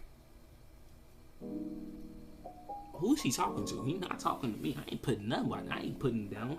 Shit, I don't feel like putting him down. Shit, you better back your bitch ass up. Put him down. Do you think I give a fuck about your voice? Oh shit. Hey man. Hey man, we can talk about this, man. We can talk about this, man. With Naruto holding Kankuro by the throat, Deku holding him by the throat. Put him down. Okay, fair. He immediately goes in this choke slammer, but Temari immediately pulls out her fin and says, if you harm him, I'll obliterate this entire spot. And Deku turns and says, and you'll be having a war with the Leaf Village. You already are being highly offensive considering what you're doing to the third Hokage's grandson. Looking dead at Konoha, my little brother. With just a dark look in his eye, a look that pretty much Naruto and Sasuke have never seen. Like, bro's Sharingan is beaming. It's to the point like K-Shot wondering, right now he's at 2 Tomoe in both eyes, and Sasuke's at 1 Tomoe in one eye and at second Tomoe in the other one. But it's the two of them hold like they're being dead ass and they mean what they're about to do. So Kankuro puts him down, and Temari will say, you idiot, you're constantly doing something stupid. He's like, I'm sorry, little dude was just being a bitch. It ain't my fault he's a bitch ass bitch. As Temari immediately turns and just grabs him by the head and says, shut up and come on. Oh, you stupid fucking idiot. Now we time skip. Deku was seen sitting down. While he was sitting down, he's... Shit, what should I make happen? Okay, while sitting down, he ends up encountering a kid. This specific kid... We just time skip. Oh yeah, okay. Sasuke versus Lee. That fight goes the exact same. With Deku saying, honestly speaking, Sasuke, me personally, I never let that slide. But he goes up to him, explain your technique to me really quick. With Lee basically explaining that he uses pure taijutsu. He says, yeah, but like, clearly you're hiding something. I mean, after all, the weights. It seems your fighting style is pretty unique. You're very trained. You're trained very well. Basically asking him about a quadrillion questions, and Lee's just like, hold on. Please slow down. Oh, sorry. But Guy ends up showing up and going over the same BS, and he explains that Lee is using, well, a technique that was taught to him by him. And he thinks to himself, well, maybe after this is over with, maybe I should try to get some training from that guy. Maybe he'll be really tough or strong. I need to be able to do what they do. Now we time skip. They ace the test. Honestly speaking, I don't even want to cover the test, so they just ace the test, and let's cut on over towards the forest. Now, when Team 7 was in the forest, well, they still encountered Orochimaru, and here's how it goes. Sasuke. Give me your body. Deku immediately turns. The fuck? Sasuke, you see that, right? Sasuke would nod, You feel the presence? Deku would nod, Run. Both of them would immediately say, instantly both turning around and instantly running. Now, Deku isn't going at full speed so he can keep up with Sasuke, but he really do want to go at full speed, so he literally says, I'm not gonna lie to you, my boy. Come on. He grabs Sasuke, instantly blitzes off. He says, we're looking for Naruto. He's taking a piss. I don't give a fuck. He's not gonna die on my watch. As he ends up running, he easily hits a corner, turning, and instantly a snake bursts out of the forest. Deku immediately screams, ah, shit! And instantly hits it the choice smash, immediately blowing the snake up. And Sasuke's like, bro, how are you so freakishly strong? Guy, he would say. But as he began to run, he basically would jump right directly onto trees and instantly hits that tree walking. Immediately starts jumping off side to side, weave, jump, pop, and snakes just start swimming out of the forest from all angles. He's like, what the fuck? Wind style, wind burst jutsu! As instantly wind would burst off from his body as instantly the snakes were blown back. Sasuke's like, when did you learn that? A couple days ago. Immediately landing, he would instantly pull out his brass knuckles. Fuck that. I don't run. I don't know what running is. Turning around, he looks directly at Orochimaru who's coming at them. Instantly, he shoots the spikes out of his brass knuckles. Orochimaru never saw anything like this, as, one of them actually did hit him in the eye, but his eye freaking had a snake grow out of it, and said snake had turned into an eye and replaced his other eye. Deku's like, what the fuck did I just witness? Sasuke's like, I don't have to, I do not have the words. I can't describe it. But Deku says, but I can kill this man for sure. Rushing forward, he hits the coldest slide and instantly punches Orochimaru in the stomach and says, Now fall, Orochimaru. Immediately, Orochimaru is flung back and instantly knocked unconscious. That's how you take care of the trash. Well, he doesn't say Orochimaru, he just knocks the guy back. Orochimaru is finally getting pushed back to the point of Naruto ends up arriving. Now when Naruto arrives, pretty much Orochimaru says, the Nine Tails Tsunade, you're next. Deku then thinks back to it, the fox. He rushes towards Naruto and instantly will basically tell him, Naruto, hold my hand.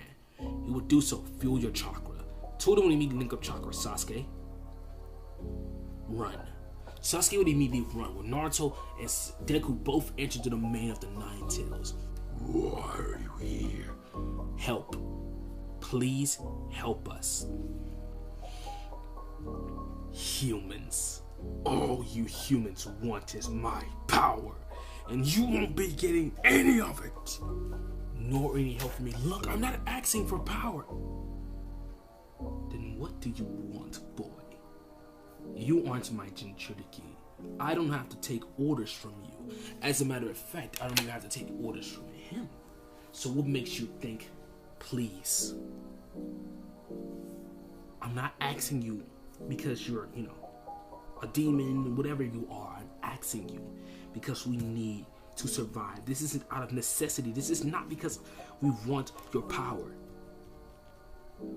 We want your help. I truly think you could be a powerful ally if you were just to chill the fuck out. Kurama looks up. You're not like the rest. I'm not saying it like I like you, but your aura, your chakra, your presence, it's been different from the moment you showed up here. But no matter, I stand on what I said. If you don't help, you're a pussy. What? If you don't help, you're scared. What you say to me? If you don't help, you're scared. Like, realistically speaking, get out. What? Get out. No, I'm just saying. Like, you act like you scared of the Snake Man. You scared of the little pervert Snake Man? It's Kurama's like, shut up. That's not gonna work. I don't know. I mean, he seems like he's scared. You might just be scared. Take this chakra, damn boy. As instantly chakra fuels around Naruto, but to his surprise, the chakra also fueled around Deku. As suddenly Sasuke says, "Help already!" As a purple lightning comes off Deku. His Sharingan is activated. He's in a one-tailed cloak. Well, no tails actually. While Naruto's in a one-tailed form, Orochimaru would immediately turn, sensing the Nine Tails' power. Oh shit. As instantly, both of them pounce directly at him at full speed. Immediately, he goes dead in and claws at Orochimaru, splitting his chest wide open. Orochimaru is instantly thrown back like, oh shit. Oh shit. As he instantly sees a punch be landed right into his stomach and launch him even further. As he instantly goes in for a brutal beatdown on Orochimaru, with Naruto punching him into Deku. Deku punching him into Naruto. As Orochimaru is basically falling, he immediately thinks back to it. Sasuke. Instantly slamming his hands together, Sasuke is instantly basically swarmed by snakes. The snakes hold him as Orochimaru instantly shot his neck out, which Naruto did not expect him to do. Ninja to Deku. So when this happened, he landed a bite on Sasuke. But Deku just straight up elbows him in the neck, causing Orochimaru to fall to the ground. And Orochimaru looks at him and laughs, weaving his hand and disappearing in a pool of snakes. That guy was weird. Very weird. Both of them instantly loses the Kurama chakra now with time scale. Shit. Deku was seen pretty much waiting. Now we come over towards the plenary matches. I could have made this different, but realistically speaking, this goes the exact same. Even with the presence of Deku, we just fight some random sound ninja, so that goes the exact same. And I'm pretty sure these matches actually included Lee versus Gaara. So when this happened, Deku actually does enter. No, they didn't. I'm pretty sure they didn't. I don't know when the fuck that happened, but we'll go actually just. Yeah, I think it happened now. So yeah, the fight ends up happening. But anyways, that's just. Yo, what's up YouTube? It's your boy, Crisis17 here. Welcome back to another video. If you guys are new to the channel, please like and subscribe. If you guys enjoy my content, please like and subscribe. Now, where we last left off, Deku now has just gotten finished with, well, the Force of Death arc. And, well, the preliminary, y'all know what I'm trying to say. The first couple rounds of the Chunin Exams. Now, I did make one mistake. And that was giving Naruto the summoning jutsu, which actually, their whole interaction with Jiraiya. So, realistically speaking, I'm pretty sure they did me before that, but they didn't learn. Matter of fact, we're just taking that whole interaction away. So, no new brass knuckles, same old style. No jutsus, just we're erasing a good majority of that. So this is some retconning. So instead, we're gonna have to skim me back a couple of things. Number one, Kakashi was the one who taught Deku those jutsus. Instead, he also was the one who brought Deku the new brass knuckles in his timeline. Anyways, with that, let's cut on over towards the new version of the video, or the new installment, which is possibly the last installment, because after this, when we hit that time skip, Deku's gonna be a demon. Realistically speaking, there's not gonna be a lot of events that are genuinely gonna be an issue for him. So let's cut on over towards the first match. Naruto versus Kiba. Now, honestly, well, actually, no. This is around a time period in the original anime where, you know, the training arc would have happened. So instead, Deku actually goes up to Guy, who currently was having issues because, well, no one could heal Lee. So Deku basically practically begged him to train him. And, well, Guy, who basically just lost his star pupil, didn't want to at first. As a matter of fact, he explained that he was kind of hurt behind Lee, and Deku explains how he understands, and that whenever Guy is ready, or even if he doesn't want to if he ever wants another student to train, he's here. And he leaves. The time skipped to about a week into it. Guy finally shows up and decides to train Deku. During this time period of their training, it becomes brutal. Deku during this time period was excelling, was just so surprising to Guy at how fast he excels. During this time period of training, it just got to the point when it was so damn great that, well, around this point, when the Chunin Exams actually begin, Deku actually already has up to the 3rd gate, which is retardedly strong when you think about how fucking overpowered the gates actually are. There are going to be a couple changes to, you know, the roster because of, you know, Deku being there. So number one, Deku will actually fight against Gaara, and Sasuke will fight against Temari, and, well, Shikamaru just fights some random ass guy. So yeah, and Naruto, well, he keeps the same fight. Honestly, I wanted to make Deku fight against, well, Neji, but I have another idea for Deku. I have a ship for him. I hope you guys are ready, because honestly, I wasn't even prepared for this one. But let's just cut on over towards the first battle. The battle begins as immediately Deku pushes forward directly towards...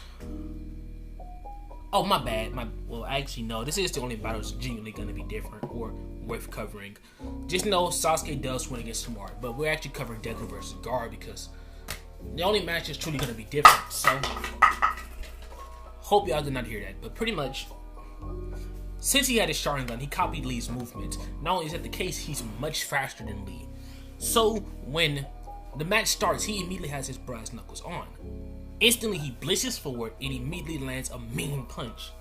This punch is instantly makes direct contact with Gaara, as Gaara is immediately sent flying. Though, you know, he isn't bleeding because his armor. He looks upward as Deku instantly vanishes and appears directly beside him and instantly kicks him across the face again. This time, when the shockwave was released, his armor completely shattered as Gaara was sent flying. Deku instantly laughs and smiles. As immediately he rushes forward, with Sen begins to shoot out in all directions. Deku begins to easily dodge and evade through all of his attacks before going in for another Detroit smash, but this time Gaara ducks underneath his attack as instantly a Sen spike shot dead out of the ground, instantly spinning upwards to land the killing blow. Deku instantly caught the attack and instantly spun around it and immediately laid a brutal punch onto Gaara's face. Immediately looking bloodlust, he charged forward at Deku. I'll kill you. Immediately going dead in for, you know, the killing blow. He attempts to kill him. Realistically speaking, he attempts to murder him, but he don't succeed. Deku easily blocked his attack and immediately laid down a brutal smackdown. Headbutt, grab him by the throat. throw him across the ground. Just running forward at full speed, immediately having a supersonic aura come off of him, he booms forward, slides underneath his attack, and instantly punches Gaara directly in the stomach. Deku then lets off a scream, one for all, 30%! Instantly, Gaara's armor was completely destroyed, and a brutal punch was released. Gaara, his entire ribs were shattered. As Gaara was sent flying, he coughed up a massive amount of blood. My blood! He would instantly yell. As instantly he morphs into, well, his half-transformed state. And, well, to say the least, the Senators immediately initiate their plan, but here's the thing. Around this time period, Deku has kind of discovered Black Whip. I say kind of, he really discovered Black Whip. And honestly, he already knew about the quirks from whenever he was a baby and he still has consciousness. He knew they were coming eventually. And now he has his first one active. The moment Gaara tried to escape, he instantly shot out Black Whips that instantly wrapped around him. He pulls Gaara forward, using one for all. He kicks Gaara directly in the back in his transformed state. As he instantly, still having him kicked, straight up slammed him like that. Because somehow they can do that in anime. I don't understand it, but it happens. Anyways, all the Senators activated the Genjutsu. Many people begin to fall. Around that, everyone who gets released still gets released like they would have in the original timeline. Sasuke instantly says, let him leave. And Deku's like, what? Let him leave. There's too many civilians around the place. He's clearly out of control. Instantly, Gaara unleashed a massive contortion of sand. Something like, he basically tried to instantly sand coffin at everyone there. But to his surprise, Deku suddenly had an aura come off him. Third gate, open! One for all, 90%! In an instant, Deku flickered, and suddenly everyone was in the place was gone. And to everyone's surprise, Gaara was flicked, and it instantly sent flying, crashing all throughout the entire freaking place. I'm gonna say behind the place is the Forest of Death. As he instantly arrives in the Forest of Death, Conqueror and Tamari instantly shot up their puppets and, wind attacks. To their surprise, Deku just slightly turned and immediately appearing behind them. Now, in case you're wondering, this technically isn't 90% one for all. In case you're wondering, it's not 90%. It's just, the current percentage that Deku have, which is actually around 30% now, combined with the third gate. That is equivalent to 90% of one for all. Now, when he gets actual 90% one for all, he gets older, that's going to be equivalent to around what?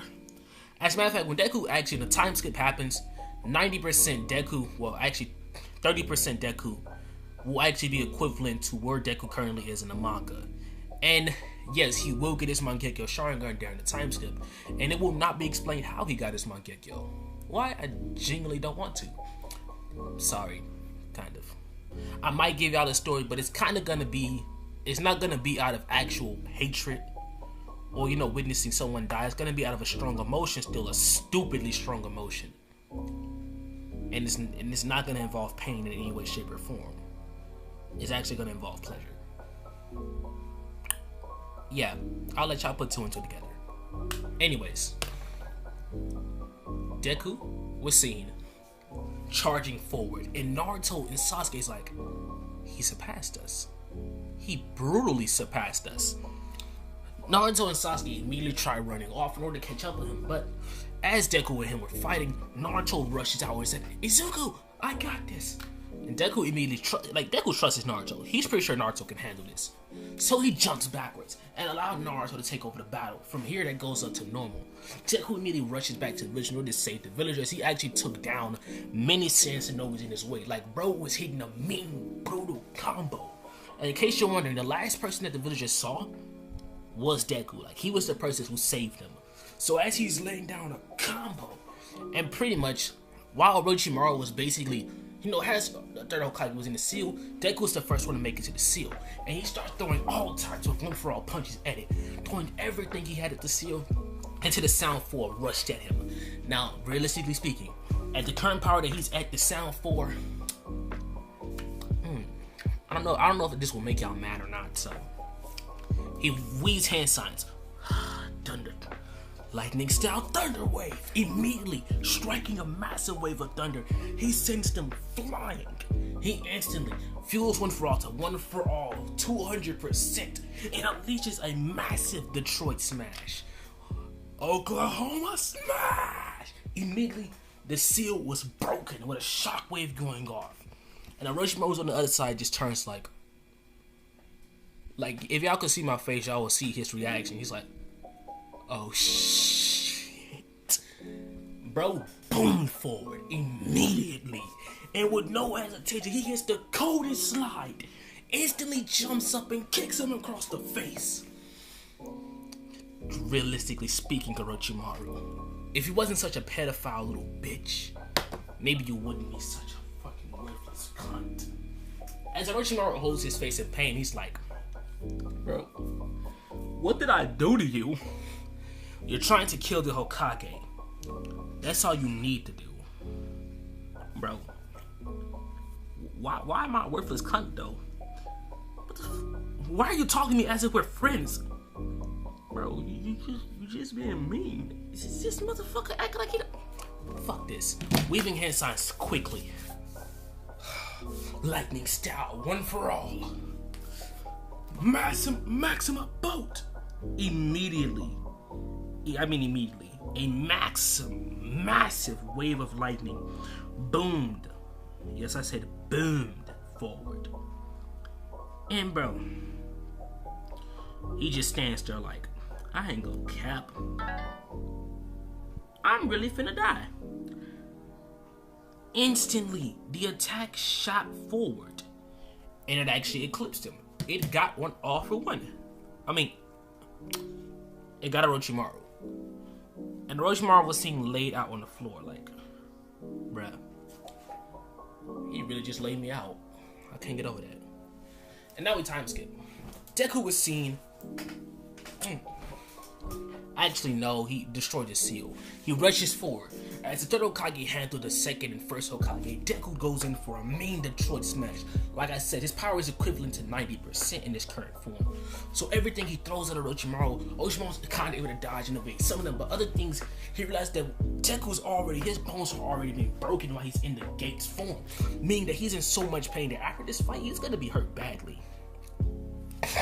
One for all, Deku says. 40%. In case you're wondering, one for all, when he uses the gates, when he first activated the gates, one for all was only at 30%. And he combined it with the gates, it's equivalent to 90%. That's why he says 90%. In reality, he's still only at 30%. But now he's at 40%, which cracks it up to 100%. Which is making the strain of the 8 inner gates has on him increase at a much, much, much more rapid rate. Because he's adding too much power to it. Before he lands a massive blow directly on Orochimaru. He yells, Black Fist! Instantly, Orochimaru was sent flying as black tendrils shot out everywhere. Suddenly, Deku uses one for all and combined with pure chakra control and an Uzumaki style technique.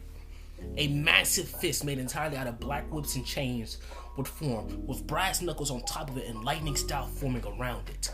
The Hokage looks shocked. The entire village looks shocked. Sir Hokage, are you okay with me destroying this building? Is anyone inside of it? Deku looks down with his Bakugan slightly active. Nah. Go ahead. Immediately landing the devastating blow. The building was completely destroyed alongside Orochimaru, who straight up reverse summoned himself immediately. Once this happened, the Sound 4, who all barely just got up, immediately dipped out as well. As it happened, Deku immediately passed out and was caught by the third Hokage. Instantly weaving hand signs, he would disappear and appear basically in a hospital where there he sat Deku down. In case you're wondering, everyone in the village saw this. Ninjas saw this. People from the Sand Village stopped to witness this battle. Everyone saw what Deku did. And well, actually, while Deku was in the hospital, the entire event of the Tsunade retrieval arc still happens. The exact same. And in case you're wondering, Deku is horribly injured. Like, he is injured badly. Bro is fucked up. Honestly. So, everything with the Tsunade retrieval arc happens the exact same as it would have in the original timeline. Meaning that, well, there's nothing to cover, honestly. There's truly nothing to cover. So, now we time skip on over towards, well, the time skip. We literally time skip to the time skip. The time skip is over. Deku and Tenten, who, yes, is Deku's girlfriend, she is actually his Ochako. Now, let me explain something. Tenten is actually going to have a Kage Genkai in this timeline. Her Kage Genkai is called Weightless. Pretty sure y'all understand where this is going. She has the ability to make anything weightless, and Deku gives her the idea of making people weightless. And with this, she attaches seals to her weaponry now. And he also trained her in how to use close combat with weapons such as spears and staffs, which she now uses very much so effectively. And she was also trained by Tsunade, who, in case y'all didn't know, both her and Deku were trained by Tsunade. And well, during this time period of training with Tsunade, Deku actually requests that, he learns the other Kusanagi with the thing on her forehead, and she explained it, and he wondered something. In case you're wondering, he did master this, because like I said, he's a prodigy. This is a isekai. He's gonna be the strongest character there. So, one day, when... How do I explain this? Like, it can be awakened by stupidly strong emotions, right? Like, a lot of confusion happens. They end up getting a fake mission, like some fake news, right? Some really, really fake news. That Jiraiya and Naruto are dead. Who they got this from? Some random dude who just wanted to steal up nonsense, who was also hired by Danzo. But this news shattered Izuku's heart. And on top of that, this was supposed to be the day that he finally, well, got to fuck. So, hearing this news, bro, he was all over the place. And when Tenten found out about what happened, she was heartbroken. Just heartbroken at what happened to Naruto. She comforts Izuku, who's practically, the nigga who's there to take her virginity. And you know what she does? She doesn't have it. Why? Because bro is mentally unstable right now. And let's just be realistic. He's gonna. She's a good person. So, with no hesitation, she makes sure he feels better. That's all I'm gonna say. And with those emotions all mixed together, yes, his Sharingan activated. Now y'all are probably wondering, why didn't I cover the Sasuke retrieval arc? I forgot. So this is Editor King Crisis here. And if you guys want the Sasuke retrieval arc, well, what the fuck am I talking about? I'm gonna cover it now. I was gonna do some stupid stuff. I'll go put it like in the middle of the movie. But anyways, let's do a quick flashback. Deku's thinking about another Uchiha who will probably need this ability that he's just awakened. He thinks about Sasuke out there somewhere in the world. And now we see the flashback. The Shaolin Shinobis will all show up. Actually, no, there's no point in covering it. It goes the exact same because, well, he was in the hospital when it happened. So, yeah, we don't have to cover that. Back to the story. Anyways, with all these mixed up emotions and the extremely extremely good feeling, pretty much the Mangekyo was forcibly activated out of him. And when this happens, to say the least, things are really gonna go good for him from here on out. He practically gets whatever it is he wants out of Tenten. Well, get to do whatever they want together. But anyways, let's describe a bit more about Tenten. Tenten is actually strong. Like, she is the strongest the strongest Konoichi within Konoha. The second is Tsunade, and the third is Hinata. The fourth is actually Sakura, who also was trained by Tsunade because she begged into she was such a nuisance to the point Tsunade just let her do it, because if she wouldn't have, she would never not hear this girl talk, and she just did not want to do it. She couldn't. So she trained the three of them. Now, realistically speaking, they all trained separately. Honestly, Deku was the first to master all the techniques, so eventually Tsunade kind of forced him to start training, Tenten, because that's his girl, and she don't want to hear shit about Sakura. So they did so. During this time period, well, Tenten actually went off and learned Slug Sage Mode, which Deku for some reason just did not want to learn yet. Slug Sage Mode just isn't something that Deku wants. He doesn't. It doesn't fit well with him. Like, he don't like the weird ability that come with it, which is the ability to, number one, multiply yourself but you get smaller, and number two, spew a disgusting acid from your body. He just don't like that. But if you don't want the acid to burn, you can also make the acid feel good, if you know what I mean. But with that, finally enough, we cut on over towards the Kage retrieval arc. Naruto returns to, oh no, we actually covered it. We turns on over towards the bell test, which, you know, this is not going to be right for Kakashi, but Kakashi returns and he requests for the bell test. And when Deku shows up, Kakashi immediately thinks about the fact, didn't I teach him the Chidori? I'm gonna die. But Deku says, whoa there. Don't be afraid now, Sensei. You requested this. Now we're gonna fight. His Mangekyo Sharingan instantly activated. Kakashi's like, oh snap, he has the same eye as me. Wait, how do you have... Now, in case you're wondering, Fajin and Transmission are actually going to be considered Senjutsu within the Naruto verse, because they're just going to be Senjutsu. Now, in case you're wondering what does Fajin and Transmission do, Fajin gives the user the ability to basically build up kinetic energy and release it out in massive bursts of speed and strength, I'm pretty sure. But it's basically that you build up kinetic energy and release it. Now, as we've seen, it's retardedly fucking strong.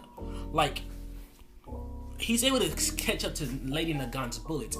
And in case you're wondering, they do not move at the speed of a normal bullet, so I'm not finna hear that. Them bullets are fast as hell, alright? Because Deku is already faster than light. And if you say he's not faster than light, you're retarded. You're an idiot. You're slow. Sorry, I'm just fucking with y'all. But if you say he's not, I will happily debate you. And over on my old channel, which it might just become a whole debate channel. But real shit. If Stars and Stripes is able to catch a laser, this is all I'm about to say. If she's able to catch a laser which moves at light speed, lasers in general move at light speed. She's able to catch it. Deku's stronger than her. I'm not explaining. Anyways, the battle. Mink. Deku immediately rushes forward, and so would Naruto.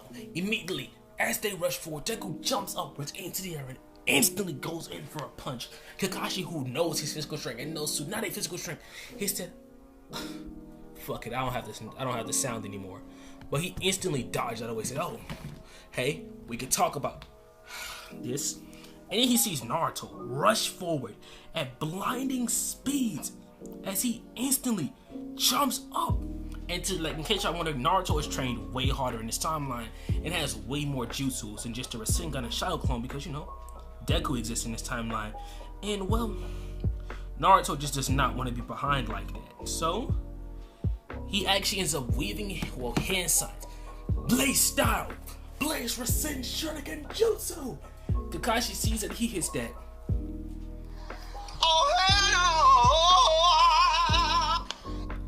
Bro runs so fast, it makes no sense.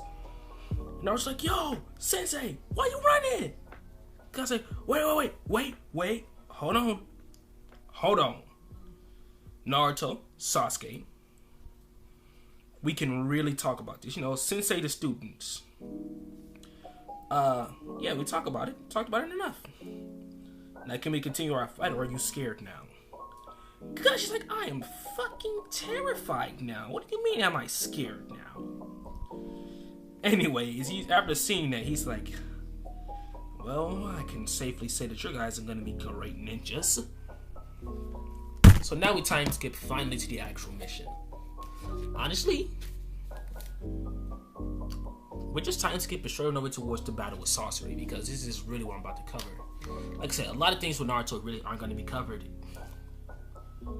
Mostly because I legitimately forgot what Naruto did. So, other than beat the fucking brakes off of Datara. But, no. Let's just cut on over towards Deku. Deku rockets forward immediately. He actually won't need help on Chocho, but she's still here just in case. booming forward. He hits a slide, and the moment sorcery came in, Deku gets a transmission. Instantly, sorcery moves at even like crazily slow speeds, and Chocho was confused. The fuck? Instantly, he boomed forward and says, "Gear 1." Instantly, he lands a punch. Gear 2. Instantly, me. Gear 4. Immediately, bro sends this nigga flying. As instantly he rushes forward and turns, like as a bunch of puppets shoot forward, Deku instantly looks up. In case you're wondering, he does have a Susanoo, but he genuinely doesn't use it because, well, he don't need it, realistically speaking. Like, he has it and he can use it, but he has so much power that even with his Susanoo, which he has, was just so damn unnecessary to even have. But he has it and he thinks it's unnecessary to use it because, well, it is. He's so destructive that even though he has it, he's just being over the top when he uses it, so he don't use it. But rolling back his fist, fueling all of his power, well, not all of it, but a good majority of it, into one Detroit Smash, combining with the first form of the 8 inner gates, the 100 hitting seal chakra form, and, well, that's nothing else I needed. Not 100% one for all, but like 10%. He unleashes one attack and completely destroy every single puppet, and actually zoom forward and collect all the Sharingans was in the puppets, because in case you didn't know, some of them puppets had Sharingan in them, which I'm so confused as to how or why, but I guess it's his way of art or whatever. But collecting the Sharingan out of them, he would basically place all of them within a scroll and think these might actually come in handy someday. Little does he know. But anyways, after doing that, Deku instantly says, "Chocho, get on my back and hold on tight." She looks confused. Deku says, "Fa-Jin." As instantly he booms. And she's like, "Oh shit! Hey, slow your motherfucking ass down." He's like, "Will you shut the fuck up?" As he zooms forward, and suddenly he floats upwards into the earth like, what the fuck? Put me down, boy, I'm gonna have a heart attack. And he immediately just lands at the area of the Sand Village. Now, when he lands there, pretty much, they instantly go to work. Now, in case you're wondering who else is with them, Tintin is with them, because why not? She was with them. Pretty much, both him and Tintin begin to perform their works. Now, he thinks about something. He has a bit of Kurama chakra, like the chakra hadn't dispelled yet. It's still in there. So he adds that chakra to Gaara. So it actually helps Gaara, like his heart is beating again, but it's fading. So Chocho still does give up her life. But in turn, when Gaara's brought back to life, he's actually brought back stronger. Now, because of this, Deku thinks about something. He realizes he can give away one for all without it like hurting him. He remembers that. When he gives it away, they'll gain one of his abilities, whichever one he picked, Smoke Stream, which he actually kind of refines to the point when it's no longer Smoke Stream, but Smoke Release. He's able to control and manipulate the smoke that he releases now. Why? I'm genuinely making him overpowered, but after figuring this out, he decides it. He tells Gaara to follow him. Was there, he would basically explain to him that he's offering him power. Along with this power, he'll be offering him a Sharingan. Summoning a Sharingan out of the world, the entire collection. And this one just so happens to be a Mangekyo. Why? Why the fuck not?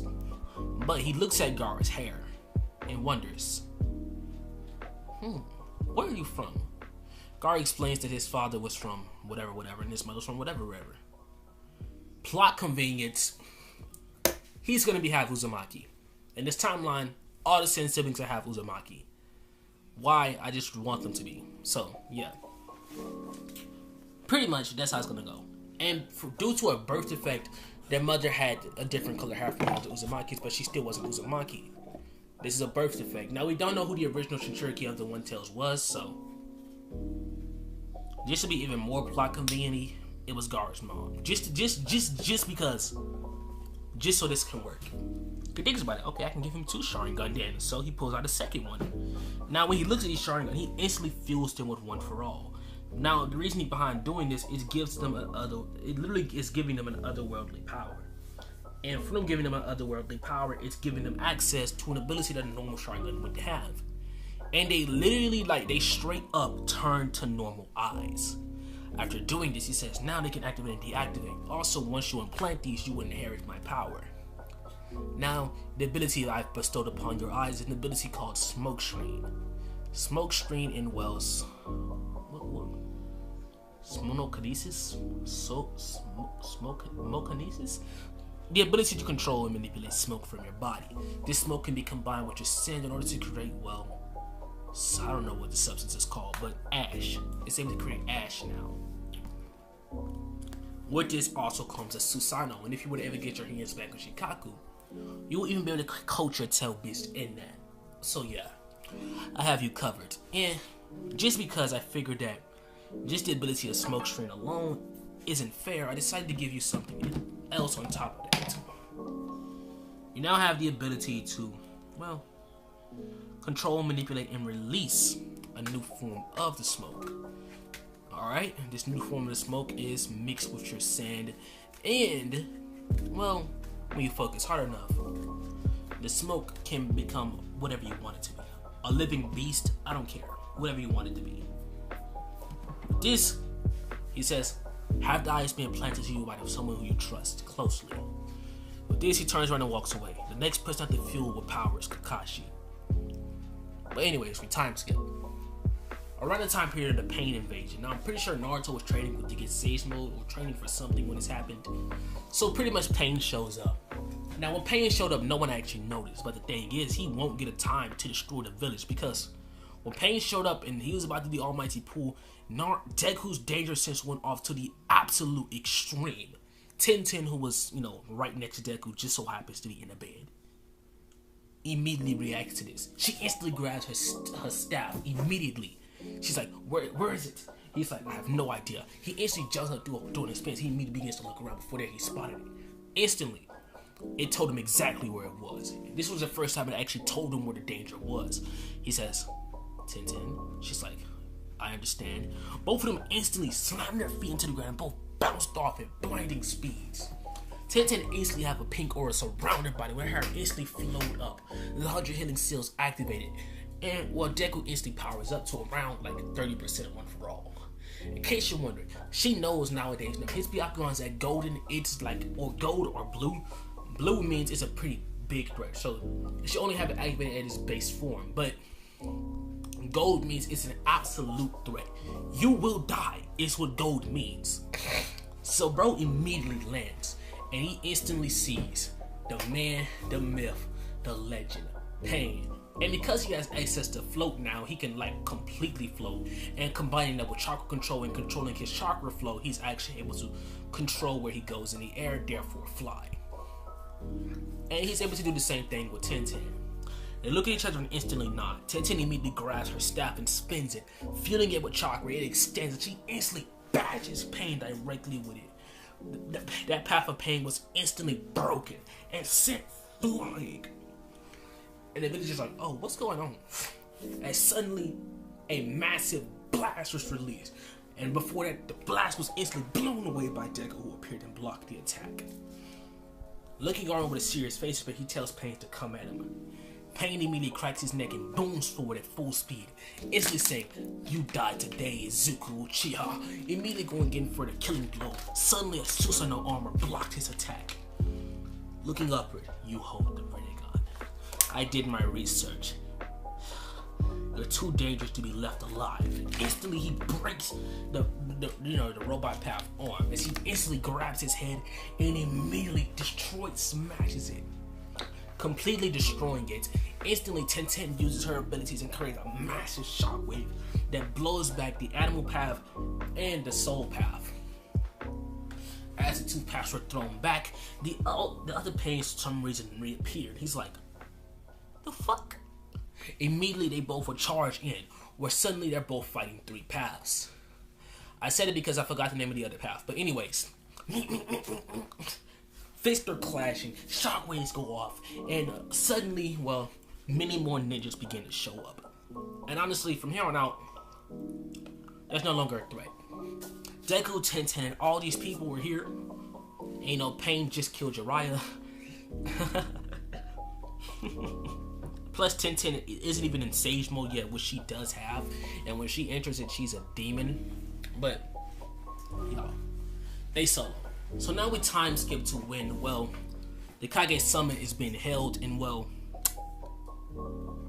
Deku's actually there. And see, he's there with Danzo because Danzo kind of blackmailed him into coming. But when Sasuke pulled up, bro, Deku's like, Sasuke, I don't know what you just learned, but I need you to chillax. I'll kill him. And A immediately wanted smoke. He instantly went in for an attack at Sasuke, but Deku instantly went in for an attack at him. Instantly, he punches A across the face. You're not touching him. As he looks onward, boy, you're truly trying to cause a war with the Cloud Village. The Cloud Village start wars all the time. You're not to touch Sasuke Uchiha. He is still a member of Konoha. Therefore, he's underneath our protection. Let me think about that. Do I give a fuck? Do I give a fuck? I wonder if I give a fuck. I don't give a fuck. Immediately, A booms forward. Goes dead in for a punch. That punch is instantly evaded by Deku, who instantly knocked A unconscious with a brutal uppercut. Sorry, Cloud Village, appearing behind him and knocking out them as well. Amaterasu, Sasuke says, but Deku instantly says, instantly booming forward and touching Amaterasu's transmission. Instantly, bro had his arm wrapped in chakra, as he immediately kind of just left it wrapped in there as the fire continued to burn for no reason. As Sasuke puts out the fire, he says, "You're in my way. If you stay in my way, I promise I'll kill you." As his Susanoo begins to activate it, Deku looks onward. Who are you trying to fight? Danzo. He's responsible for everything that happened to the Uchiha. Everything that happened to my brother. And he turns. Danzo's right. Oh, he gone. Sasuke immediately rushes out of the building. Gaara tries to stop him. He's about to use his Susanoo, but Deku says, no, let him go. Danzo needs to die. Honestly speaking. So, Sasuke just starts bullying Danzo. And as he's bullying Danzo, Gaara instantly weaves hand signs.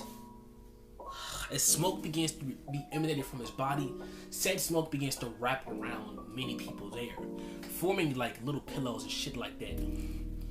And as many people are being wrapped in the smoke, people who are he's just wrapping them in it for protection surfaces. So he then disappears in the poof of smoke. He learned how to teleport with smoke. Deku would think, I gotta figure that out. But anyways, we cut back on over towards when the war starts. Honestly, we're just skipping straight to Madara. Now we're gonna cover Naruto real quick. Naruto versus Itachi and Nagato. Honestly speaking, let's cut on over to explain what happened with Nagato. Deku does show up, and basically that conversation actually goes kind of similar to what would have been the original timeline, except it's replaced with Deku instead of Naruto. And as they were explaining, Deku still has a hero at heart. He still is a good person at heart. So he lets pretty much Nagato, live actually. Nagato's not dead in this timeline. What am I saying? Nagato dies anyways. I don't know. Old age, cancer, frail body. I'm gonna say ninja cancer. He dies of ninja cancer. And pretty much Konoha takes his eyes, but she looks at Deku.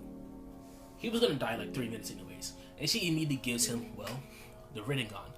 At least one of them, and decides she's gonna keep the other one. And she left. Everything with her and Obito's goes the exact same, except this time he doesn't have both Rinnegan, he only has one. It didn't matter at first, not gonna matter now. But now we time skip. Deku was seen basically selling and just using his black chains during the war to destroy and rip apart everyone that came forward, sealing away some of them, or just straight up return them into trees using sage energy. Naruto using his blaze release creates massive blazing Rasengans and just throw everybody back. Unleashing blazing Rasengan, blazing punches, blazing destructive clashes. Bro goes forward and goes on an absolute rampage. But back to Naruto versus Itachi, which, is, Itachi and Nagato. Since Naruto didn't meet Naruto yet, they won't have that same reaction. But Naruto is in KCM, right? And he rushes at Itachi. Itachi instantly, that battle goes, actually fuck that. That actually goes the exact same. Why? Let me explain 3 jutsus. Naruto has like 4 jutsus with Blaze Release. Number 1, Blaze Release. Blazing with Sin Shuriken Jutsu. Self-explanatory. Blaze Release. Well, Blazing Contamination. Blazing Contaminated Fire Wave. Exactly what it sounds like. And then there is the Blaze Style Blaze Wave Jutsu. Exactly what it sounds like, a wave of Blaze Release. Just all in all, there's many Blaze, like just like a few more, but I don't feel like covering them, so I'm not gonna cover them. Anyways, now it's time to Deku could be seen staring at Madara alongside the Kages. Tsunade entered her 100 healings mode, and Deku walks forward. 7th gate open. Instantly, his 7th gate is open. Well, actually, no, he deactivates it. One for all. 200%. His hair instantly sparks up. Black wood begins to flow out of his body. Smoke begins to flow out of his body. A Susanoo begins to form that has literally everything that One For All is currently releasing, also being released off of it. Along with the fact that his Susanoo can use his Mangekyo abilities and actually use all of his abilities. Now, when Madara sees the fact that this kid has a Susanoo and he's an Uchiha, and his Susanoo is massive, like, it's massive. Bro, does the same thing. He creates a Susanoo as well. You want to throw hands, kid? Let's throw hands, kid. I like putting y'all niggas in y'all place anyways, little nigga. The fuck is up with that voice? But Madara Susanoo instantly went in for a slash at all the Kage.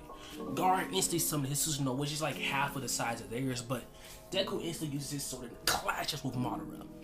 Naruto sees it and thinks to Kurama. Entering his mindscape, he would basically beg Kurama, like beg him so much.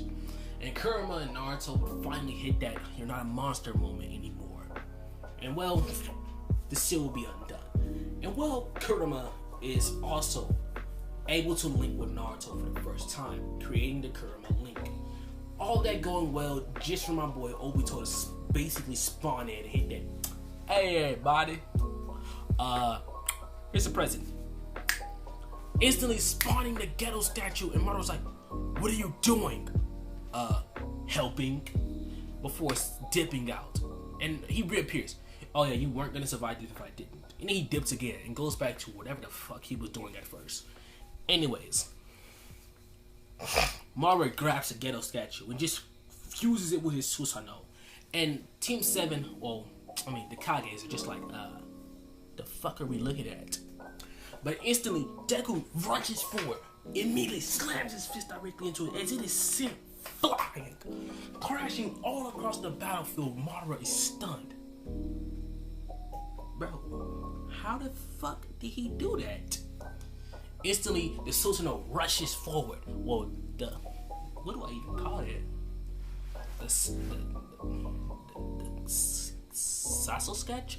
Fuck it. It rushes forward and instantly, their fists are immediately clashing. Shockwaves going off in all directions. Gaara instantly spawning sand and smoke, wrapping around and holding pretty much massive parts of his body. As instantly Deku hits off with brutal headbutts, grabbing Madara out of the Susanoo and throwing him. Just for Madara to look up and smile as the ghetto statue uppercuts him. He's immediately thrown back like, oh damn. Wait, he still can fight. Limbo Protege. Huh? Immediately, the ghetto statue shot out chains towards Naruto. Instantly, Gaara jumped in the way, and it actually snatched off a piece of Kurama chakra was in Gaara. And turned out it only needed a little bit of Kurama's chakra, and well, it still is missing the A-tails, but let's just be realistic. It got a piece of that as well. So, plot armor. Immediately, it morphs into the 10 tails, and the Susanoo immediately fades away. Now, this might sound crazy, but Deku activates transmission, Fajin, and just goes full power for the first time, as his Susanoo is also covered in 100 heals. And bro, and all of them look at that Susanoo like, bro, Tsunade, what the fuck do you have in your village? As suddenly Deku says, Fajin, instantly shooting a blade, his blade out of his Susanoo with Black Whip attached to it. It instantly shot directly at the Ten Tails eye and makes direct contact. Makes direct contact. As instantly Deku right eye morphed into the Rinnegan, and immediately Maru was like, wait, the Rinnegan? Yeah, in case you're wondering, it's been a Genjutsu placed over the eye the entire time. Wait, but how are you able to still use Mangekyo abilities? Deku smirked sinisterly, because I know how to switch my eyes. What? Oh, I have 3 of them. Switching from Sharingan, Rinnegan to Byakugan. What the fuck am I fighting? Madara would think, and suddenly he's sent, like the Ten Tails is sent flying. Gaara looks at Naruto. Can you use your QB link? He would nod. Instantly he enters his Kurama avatar, where there my boy fuses with Gaara. In case you're wondering how Gaara's Susanoo looks, it's black. Why? I just want to be black. But immediately Deku sees it and he's like, you guys good? Yeah. As Sin begins to cover the Susanoo as well, and Ash also begins to cover the Susanoo along with Blaze release, combining it as well, creating this glass-like Sin-like armor on top of the Susanoo armor. On top of the fact that it's now massively taller just to match the size of Deku's. Rushing forward into the battle, bing, bing, bang. They begin to punch the Ten Tails. And now, honestly speaking, they're way stronger than Ten Tails. So we just time skip to after this battle. The battle was won, and they were defeated. When they were defeated, Orochimaru still hits that summoning jutsu on the Hokages for no reason, just for Sasuke and all of his shit, and that ends up going off similar to what it would have been canon. He got the same answers, so he summoned them, and he returned to the Leaf Village. We time skip on over to what the event was in Boruto. Now Deku has a child. I don't know, her name is Izume, and his name is Zuko. Now, they inherited part of One For All, and also they inherited Tenten's abilities, but combined that One For All, they can straight up control gravity. These kids are busted. Like, honestly speaking, they are busted. And they have so much potential, they're definitely going to surpass their parents. Now, because of the fact that they never got power from Hagoromo, Sasuke and Naruto might have been weaker. But, Deku has 3 times he can give away One For All. 4 times.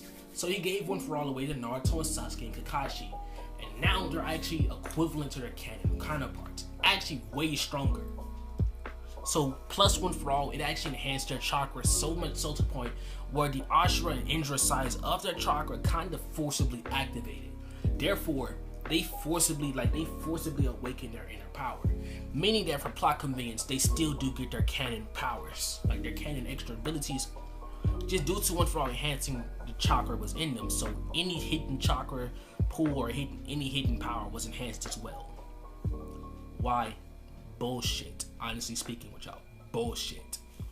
I just want to make them overpowered. So when Momoshiki arrives, it's not truly a fight worth covering. Deku easily kills Kinshiki, alright? He kills him before the battle could even continue. Deku killed him. And yes, he does end up getting Kinshiki's karma seal, but they end up figuring something out. If you're stronger than the Otsutsuki that's trying to take over you, you can defeat them. And Deku waited, like he did some of the pettiest shit ever, and waited until Kinshiki got to a point where he was so strong, like when he had almost all of his abilities, and then it was at the perfect time for him to take over. But when the takeover process happened, they entered the mindset or the karma itself. There Kinshiki was having a control override thing going on, just for Deku to finish him off again, defeating Kinshiki once more. He inherited all of his new powers, and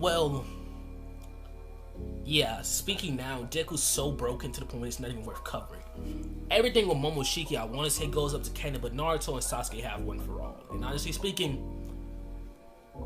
he gets killed by Sasuke, and y'all already know, Sasuke obliterated Momoshiki. And for plot convenience, y'all, actually no, fuck that. Boruto still kills him. Why? I want to keep Boruto with the karma. Anyways, from here on out, Izuku versus Naruto don't go to canon because Naruto, who has 100% one for all, plus Kurama, plus he still has access to his truth-seeking orbs, actually has even more abilities than what he did in the original timeline. Izuku dies, alright? They're able to figure out that, all they have to do is just use a different fighting style. Or actually, they just need the taijutsu. And they have Lee, they have Deku, they have guys, they have Deku's kids. Yeah, nah. They beat him. And this is where we end off this series. In case y'all are wondering, this actually will not be posted as a part tomorrow. It will actually be posted as a movie. So, yeah, I'm actually going to post a little clip real quick of what's going to happen. Anyways, with that, I'm out.